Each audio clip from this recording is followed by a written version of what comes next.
पूर्व केंद्रीय मंत्री नागमणि पहुंचे औरंगाबाद। दानी बिघा स्थित सर्किट हाउस में की प्रेस वार्ता। महागठबंधन सरकार पर जमकर किया प्रहार। पूर्व केंद्रीय मंत्री और शोषित इनकलाब पार्टी के राष्ट्रीय अध्यक्ष नागमणि गुरुवार की दोपहर 2 बजे औरंगाबाद पहुंचे और दानी बिघा स्थित सर्किट हाउस में बिहार सरकार की शासन व्यवस्था और नीतियों पर जमकर प्रहार किया। तमिलनाडु में बिहार के मजदूरों पर हुए हमले की चर्चा पर उन्होंने विशेष कुछ तो नहीं बोला, लेकिन वर्तमान के नीतीश एवं तेजस्वी सरकार को बेशरम सरकार तक कह डाला। श्री नागमणि ने कहा कि जिस राज्य की सरकार अपने राज्य के नागरिकों को उनके फंडामेंटल अधिकार की पूर्ति नहीं कर सकती, उसे सत्ता में बने रहने का अधिकार नहीं है। आज बिहार के नौजवान देश के विभिन्न हिस्सों में बिहारी के नाम पर पीटे जा रहे हैं और सरकार चैन की नींद सो रही है।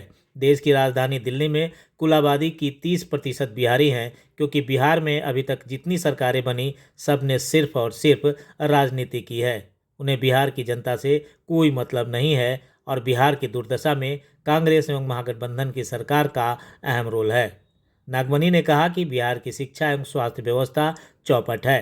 किसानों को उनके उपज की सही कीमत नहीं मिल रही है। राज्य में बेरोजगारी, भ्रष्टाचार एवं अपराध चरम पर है। नहीं तो देखिए, दुर्भाग्य है, बेशर्म है लालू नीतीश सरकार, जो फंडामेंटल राइट्स है कि तमाम नौजवानों को रोजगार देना। ये पूरे बिहार के जितने भी जो पलायन हुआ है, दिल्ली में आज 30% पॉपुलेशन है। किसके चलते? ये लालू नीतीश के चलते। ये बॉम्बे में और गुजरात में, पूरे देश में सभी राज्यों में जो हमारा लोग मजदूर और काम करने वालों को पिटा रहे हैं, बिहारी के नाम पर पिटा जा रहा है, ये लालू नीतीश दोषी है और पहले की कांग्रेस सरकार दोषी है, जो भी बिहार में सत्ता में रही है। इन लोगों ने कोई रोजगार के लिए कोई उपाय नहीं किया, जबकि रोजगार के लिए हमारी पार्टी, जो शोषित इनकलाब पार्टी का मानना है कि बिहार में माइंस ऑफ मिनरल्स नहीं है, लेकिन किसान द्वारा उत्पादित जो अन्न है, फल फ्रूट्स है, वेजिटेबल है, पोल्ट्री है और फिशरीज है, अगर प्रॉपर वे में शिक्षित बेरोजगार नौजवानों को 25-50 लाख रुपया सरकार पूंजी दे और छोटे छोटे लघु उद्योग का जाल बिछाया जाए, तो हर नौजवानों को रोजगार मिल सकता है। देखिए, एक धान को लीजिए, चावल को लीजिए, उस पर कम से कम 10-12 तरह का फूड सप्लीमेंट बन सकता है। आपका जो आलू का चिप्स है, केला का चिप्स है, दुनिया में सप्लाई हो सकता है। जो जितने फ्रूट्स है उसका जूस निकाल करके आप दुनिया में सप्लाई कर सकते हैं, लेकिन सरकार ने कोई उस तरह का काम नहीं किया। इसलिए मैं कहा कि लालू नीतीश बेशर्म सरकार है, कांग्रेस की सरकार बेशर्म सरकार रही। जो बिहार से बाहर जितने लोग गए हैं, सिर्फ दोषी और दोषी बिहार में जो सत्ता में रहे हैं उन लोग दोषी हैं।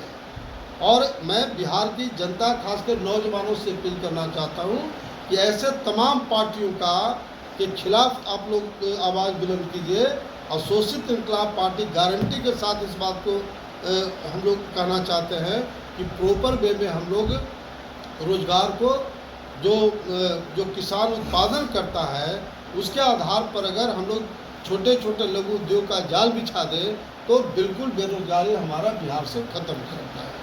तो ये पता नहीं सोच रही है। अब थोड़ा नए सोच के बारे में जो अपना लिखना होगा उतना होगा कहाँ, लेकिन मैं अपनी बात बताना चाहता हूँ। पर मेरा कोई कमेंट्स नहीं है, लेकिन 100% मैं सही मानता हूँ कि सीबीआई और इनकम टैक्स जो रेड कर रहा है पूरे देश में, बिल्कुल सही कर रहा है। और कम से कम ये 1000 गुना के स्पीड में सीबीआई और इनकम टैक्स का छापा होना चाहिए। बड़े पैमाने पर जो पॉलिटिकल करप्शन हो रहा है, बड़े पैमाने पर जो गजटेड पदाधिकारी लूट मचाए हुए हैं, ये बिल्कुल। अब बताइए, एक सिपाही के यहाँ रेड होता है, 2 साल पहले हुआ, वहाँ 50 करोड़ रुपया निकला, 100 करोड़ रुपया निकला। तो यहाँ तो करप्शन का माने साम्राज्य हो गया। इसलिए मैं गृह मंत्री और प्रधानमंत्री से मांग करता हूं कि 1000 गुना स्पीड में सीबीआई और इनकम टैक्स का रेड होना चाहिए, ताकि जो करप्ट टाइप के लोग हैं वो आम जनता के सामने नंगा हो। और सीबीआई से भी हम निवेदन करना चाहते हैं कि जो ही प्रूफ मिले सीधे जेल के शिकंजों में जकड़े। ये हर समय पूछताछ जो करना, इसका भी कोई निदान नहीं है। ये तो आज जिसके घर में रेड हो रहा है कह रहा है कि बीजेपी सरकार जानबूझकर उनको फंसाना चाहिए। अरे भैया, ये प्रूफ है, ये प्रूफ है। अब फिर कैसे आप बोल रहे हैं? जनता तो सब समझ रही है कि कौन माने सही है कौन गलत है। इसलिए 1000 गुना स्पीड में सीबीआई और इनकम टैक्स का रेड होना चाहिए। जो गलत तरीके से धन अर्जित किए हैं वैसे लोगों पर तो बिल्कुल कार्रवाई होना चाहिए।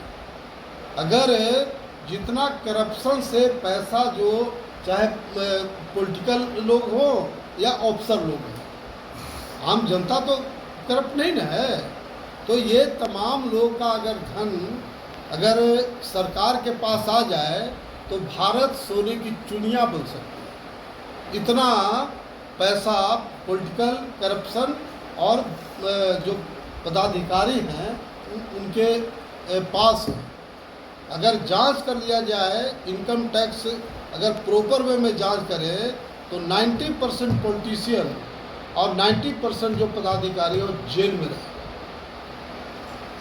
लालू नीतीश की सरकार 33-34 साल से चल रही है। जो मूलभूत बिहार की समस्या है, शिक्षा, स्वास्थ्य, बिल्कुल चौपट है। बेरोजगारी, भ्रष्टाचार चरम सीमा पर चला गया और विधि व्यवस्था का कोई नामो निशान नहीं। तो ऐसी स्थिति में 1 मिनट भी लालू नीतीश सरकार को बने रहने का कोई औचित्य नहीं है। ये बेसिक जो डिमांड है बिहार की जनता का। तो ऐसी स्थिति में हम लोग इस सरकार से कोई उम्मीद नहीं है। और लेकिन हमारा चूँकि गठबंधन का दौर चल रहा है, मैं किसी के पक्ष और विपक्ष में नहीं हूँ। न हम महागठबंधन के पक्ष में भी हैं और न बीजेपी के पक्ष में हैं। हमको सिर्फ पार्टी को मजबूत करना है और पार्टी का जितना ताकत होगा उसके आधार पर फिर आगे हम लोग किसी से बात करेंगे, शेयर करेंगे।